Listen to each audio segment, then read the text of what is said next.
नमस्कार. Blog our YouTube चॅनलमध्ये आपल्या सर्वांचं मनपूर्वक स्वागत. मित्रांनो, ऑटो रिक्षा चालवून उत्पन्न दिवसाचं किती हवं आणि आपण रिक्षा चालवून बचत वगैरे करू शकतो का आणि किती लोकांनी रिक्षा घ्यावी याच्यावरती आपण आज सजेशन करणार आहोत. आणि भरपूर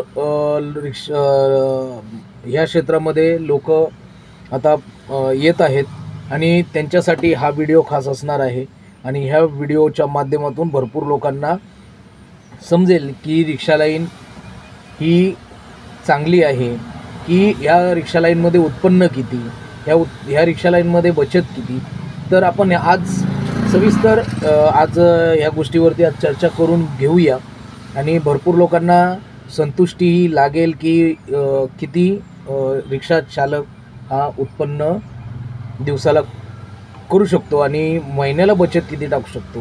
तर मित्रांनो, आपण बरेच दिवसापासून बघत आहात की संपूर्ण महाराष्ट्रामध्ये परमिटं चालू आहेत आणि परमिटं चालू असल्याकारणाने आत्ताच्या तारखेला जे 2024मध्ये रिक्षाची जी व्यवसायाची जी परिस्थिती होती ती पूर्णपणे खालावलेली आहे. आणि आत्ताची परिस्थिती आहे, रिक्षा चालकांची दिवसाला कमाई आहे 700 ते 800 रुपये. 800 रुपये कमाई आणि जास्तीत जास्त जर मेहनत केली तर 1000 ते 1100 रुपये दिवसाची कमाई आहे. पण त्याच्यामध्ये आपल्याला गाडीचा हप्ता आहे, त्याच्यामध्ये आपल्याला घर खर्च आहे, त्याच्यामध्ये आपल्याला मेंटेनन्सचा खर्च आहे, त्याच्यामध्ये आपल्याला लहान मुलांचा खर्च आहे, त्याच्यामध्ये आपल्याला लहान मुलांचे शिक्षणाचा खर्च आहे.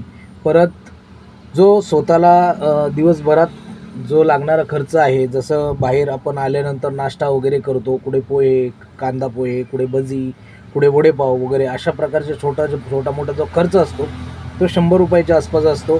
मेंटेनन्सचा खर्च असतो तो 200 रुपये तो खर्च असतो. असे टोटल मिळून झाले 300 रुपये. राहिले 700 रुपये. 700 रुपयामधून 300 रुपये कमीत कमी गाडीचा हप्ता आपल्याला साईडला काढावा लागतो.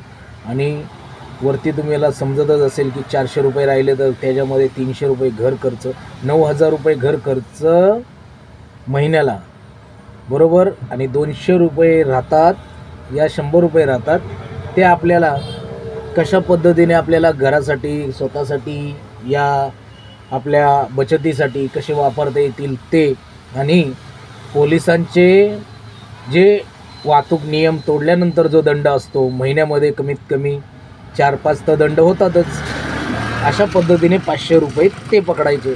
आणि मग तुम्ही विचार करा की रिक्षा लाईन संदर्भात भरपूर लोक ॲग्रेसिव्ह असतात की नाही, मी हा व्यवसाय स्टार्ट करण्याचा प्रयत्न करेल. पण जर तुम्हाला महिन्याला जर 4 दंड पोलिसांच्या मार्फत जर आकारण्यात आले किंवा दंड वसुली करण्यात आली तर 500 रुपये दंड होतो, 1000 रुपये दंड होतो, त्याच्यावरतीही दंड होऊ शकतो.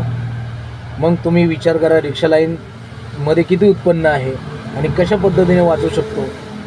पण ह्याच्यामध्ये रिक्षा चालवून घर चालवणारे, घराचा सांभाळ करणारे भरपूर असे रिक्षा ड्रायव्हर आहेत. ते कष्ट करतात, कष्ट करून आपल्या घराचा उदरनिर्वाह करत असतात.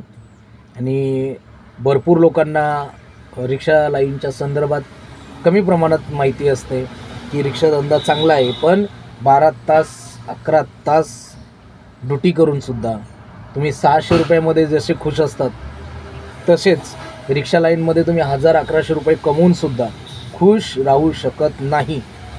आजची वस्तुस्थिती आहे. तुम्हाला वाटेल की बाबा खरंच ह्या धंद्यामध्ये भरपूर फायदा आहे, पण अजिबात फायदा नाही आहे, अजिबात इन्कम नाही आहे. आणि आजच्या 2024मध्ये रिक्षा चालकांच्या व्यवसायावरती भला मोठा परिणाम झालेला आहे. मग तुम्ही विचार करा की आपण रिक्षा घ्यायची की नाही. तुमचा स्वतंत्र तो विचार आहे की रिक्षा लाईनमध्ये या क्षेत्रामध्ये येऊन आपण किती आपलं घराचा उदरनिर्वाह सांभाळ करू शकतो. त्याचप्रमाणे आपण या क्षेत्रामध्ये दाखल झालं पाहिजे, आलं पाहिजे, व्यवस्थित केलं पाहिजे.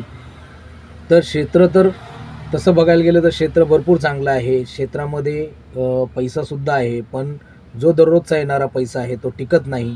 जो तुम्ही महिन्याला कंपनीत जाऊन तो 500 ते 600 रुपये कमवता, तो पैसा तुमच्या मेहनतीचा असतो आणि हा बी पैसा आमचा मेहनतीचाच असतो. पण हा जो येणारा पैसा असतो तो दररोज येतो, दररोज जातो आणि तो तुमचा महिन्याने येतो. म्हणून त्याच्यामधून तुम्ही 1000-500 रुपयाची इन्व्हेस्टमेंट तरी करू शकता. रिक्षा लाईन आजच्या तारखेला इन्व्हेस्टमेंट करू शकत नाही. हा व्हिडिओ आवडला असेल तर लाईक करायला विसरू नका, शेअर करायला विसरू नका. याच ठिकाणी आपण